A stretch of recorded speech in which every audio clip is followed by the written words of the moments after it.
U-Sky Network Midnight News. #Breaking. President Bola Tinubu has outlined his achievements in a statement reflecting on his two-year term. They are: over 900,000 beneficiaries of Presidential Loan and Grant Scheme, over 300,000 beneficiaries of Students' Loan Scheme, over $10 billion FX debt cleared, over 440 ongoing road projects, including over 2,700 kilometers of superhighways. 3.84% GDP growth in Q4 2024, highest in 3 years. N70,000 minimum wage payment. Over 13,500 terrorists eliminated. Over $50 billion in new FDI commitments. Net foreign exchange reserves up from $3.99 billion, 2023, to $23.11 billion, 2024. Over $8 billion in new oil and gas investments unlocked. 4 new landmark tax bills. 5 new regional development commissions. Over $800 million realized in processing investments in solid minerals in 2024. #JustLane. I will borrow money when absolutely necessary. Abia State Governor Alex Otti.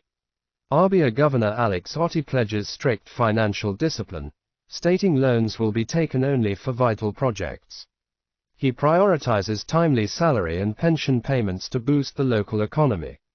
While processing old external loans, his administration focuses on increasing internally generated revenue to reduce dependence on borrowing and enhance fiscal sustainability. #Watch. Many feared Durrett as heavy billboard falls on multiple tricycles in Aba, Abia State. The sad incident occurred on Wednesday, May 28, while it was raining at the Salad Market Junction near the GIA Event Center.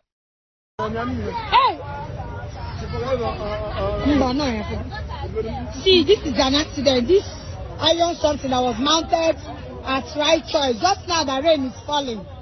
The thing fell on over how many keke? People are dead. People don't fight for a year finish. This is Aba, close to GIA. Close to GIA. This is the railway station. Look at one.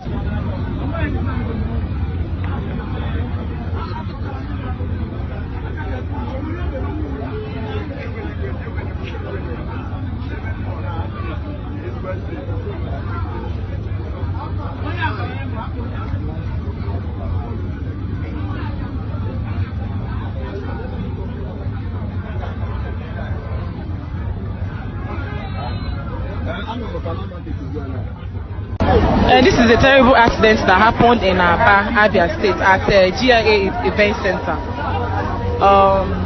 And lots of people has lost their life. Currently, we are even looking for a little boy that fell inside a gutter. So this is a very terrible and a tragic one. And this is like a signpost that fell down, all these safety iron signposts that fell down. And it has taken people's life and they have sent some people to the hospital. This is just a sad one in Aba.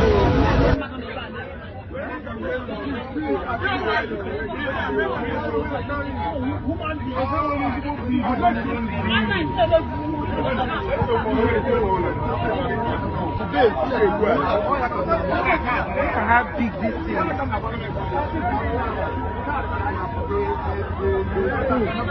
The stone was not properly buried. So, and that ground became soft, and then the thing was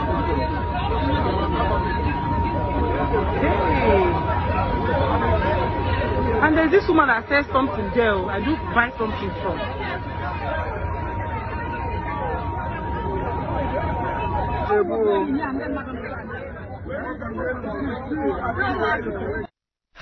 #Breaking. A Nigerian pilgrim named Hajia Zainab, from Plateau State, has returned a lost sum of $5,000 to its Russian owner in Saudi Arabia.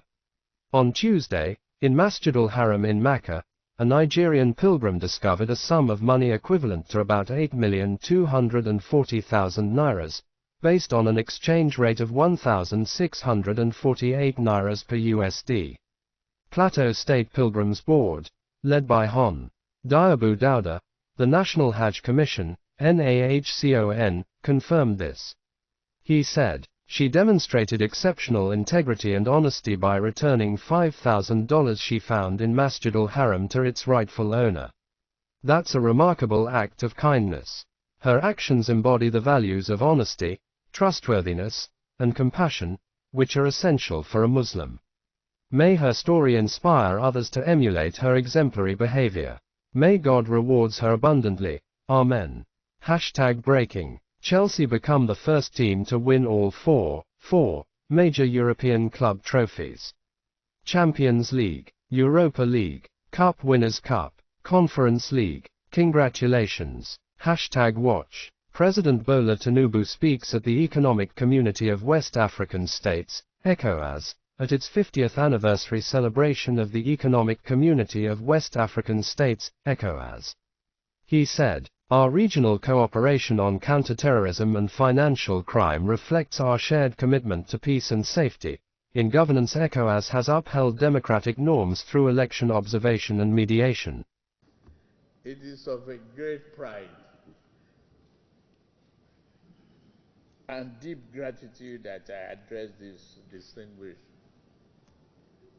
gathering at 50th anniversary of ECOWAS today. We celebrate not only 5 decades of history, but the enduring spirit of unity, resilience, and shared destiny that defines our community. In 1975, our founding father leaders envisioned a West Africa where borders unite rather than divide, a region of free movement, thriving trade, and peaceful coexistence. That vision is still alive today. We thank God. We have the thinkers, we have the wise men. We have the opportunity. Today we pay tribute to all who have nurtured it, especially you, General Dr. Yakubu Gowon, GCFR, our only surviving father, and a symbol of this historic journey.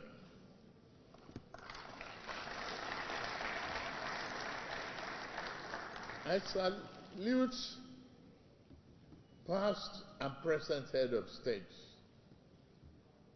government within the community for upholding the values of integration, cooperation, and solidarity. I commend our former executive secretaries and commission presidents who have helped the leadership build the ECOWAS into a formidable force for peace, progress, stability, and love among our members. I also recognize the tireless work of ECOWAS Commission, staff, and institutions. Your Excellencies, distinguished ladies and gentlemen, ECOWAS is a beacon of African unity. In overcoming colonial policies, legacies, we brought together Anglophone, Francophone, and Lesothophone nations under one vision, an achievement of global significance. Yes, our diversity is moving for our unity and stability. Our region has pioneered the free movement, expanded inter-trade, regional trade, and deepened integration through instruments like the ECOWAS Trade Liberalization Scheme and Joint Border Posts. These measures have facilitated business, cultural exchanges, and mobility across West Africa. On peace and security, ECOWAS has acted decisively to restore constitutional order and counter instability. Our regional cooperation on counter-terrorism and financial crime, including through GIABA, reflect our shared commitment to peace and safety. In governance, ECOWAS has upheld democratic norms through election observation, mediation, and institutions such as ECOWAS Parliament and Court of Justice, cementing accountability, rule of law, and people-centered governance. In agriculture and infrastructure, we have launched bold strategies to address our food security and drive our regional development. The ECOWAS Infrastructure Master Plan 2020 to 2045 provides a framework for connectivity, trade, and prosperity. On ICT and digitalization, we are embracing innovation to drive growth from internet exchanges, platforms like ECOGO, which strengthen gender reporting and regional accountability. Despite our progress, challenges remain. Our greatest task now is implementation. We are lagging behind on implementation. And I urge all member states to match policy with action. Let us, our citizens, feel the real impact of our shared efforts. Our young people, and women who form the majority must be at the heart of ECOWAS development. We must invest deliberately in their education, entrepreneurship, healthcare, and leadership. We must mentor them. Their success is the key to the future and stability, prosperity of ECOWAS.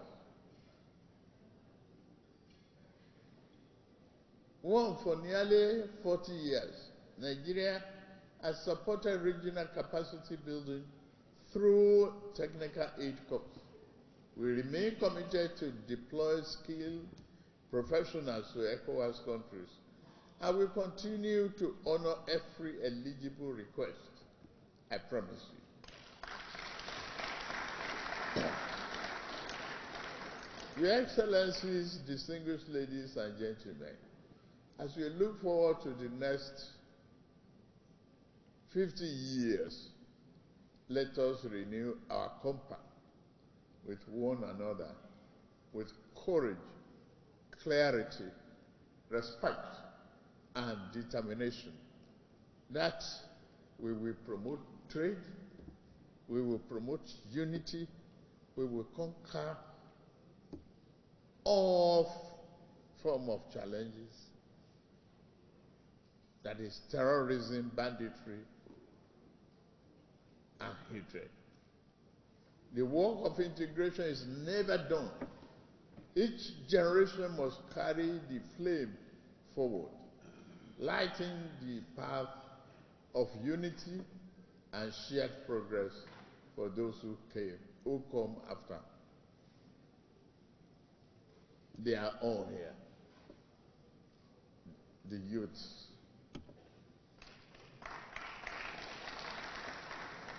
Let us imagine a West Africa where no child is denied opportunity because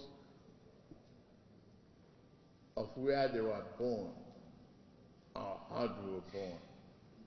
Where our borders are zones of cooperation not conflict, where our economies thrive through joint effort, where our people diverse yet bond destiny, work together towards peace, prosperity, and justice. This Golden Jubilee is not merely a celebration of the past, but a summons to shape the future. Commanding us to say, let us draw strength from our history, courage from our struggles, and hope from our shared potential. In our unity lies our power, in our solidarity, our success. To the people of West Africa, this is your community, your hands have built it, your effort, your vision saw it, your resilience sustained it. Your dreams will define what it becomes. You must stand tall. The future belongs to us all. Yes. On behalf of the government and the people of Nigeria, I reaffirm our enduring commitment to ECOWAS,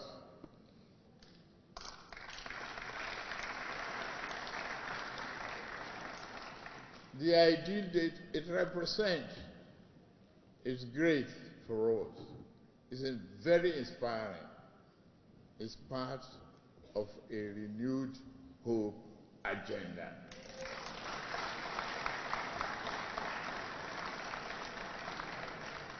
To you generations coming, we are here to mentor you, to hand over to you like one line in our item.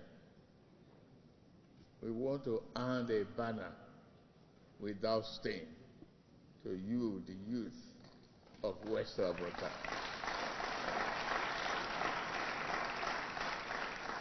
Long live ECOWAS. Long live West Africa. Long live African unity and African union. Thank you for listening to me. Thank you. #breaking. I won't attend PDP meetings until Wike is expelled. He's a disaster. Sule Lamido. Sule Lamido, former governor of Jigawa, has pledged to boycott all People's Democratic Party, PDP, meetings until Nyesom Wike, Minister of the Federal Capital Territory, FCT, and other alleged imposters are expelled. Lamido was not present at the PDP National Executive Council, NEC, meeting on Tuesday in Abuja. The NEC is the highest decision-making body of the PDP, comprising state governors, serving and former presidents, former vice presidents, the chairman and secretary of the Board of Trustees, principal officers of the National Assembly, all state chairpersons, members of the National Working Committee, NWC, former governors, and founding members, among others. Speaking with journalists on Tuesday, Lamido asserted that Wike's continued presence in the PDP threatens the party's peace and stability. Wike is a disaster. He is a product of the PDP, made relevant by the party, nurtured and celebrated by the party, but today, he turns around to destroy it, Lamido said. I cannot sit in the same meeting with imposters. Until the party removes these people, I will not attend PDP meetings. I am still a loyal member, but I won't dignify this rot. The ex-governor also criticized the Federal Capital Territory Administration, FCTA, for sealing the PDP National Secretariat, a move he attributed to Wike. To seal the PDP Secretariat, an institution that gave you life, is un-African, un-Nigerian, and a total abuse of power, he said. Wike's thinking is warped. He lacks the cultural and moral grounding that our political tradition demands.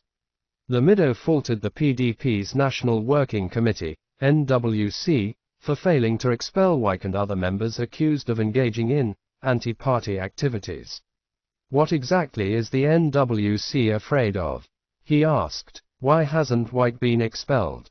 Why is Samuel Ortom, former governor of Benue, still on the board of trustees after publicly endorsing Tinubu? These are fundamental breaches. If this party is to survive, it must cleanse itself.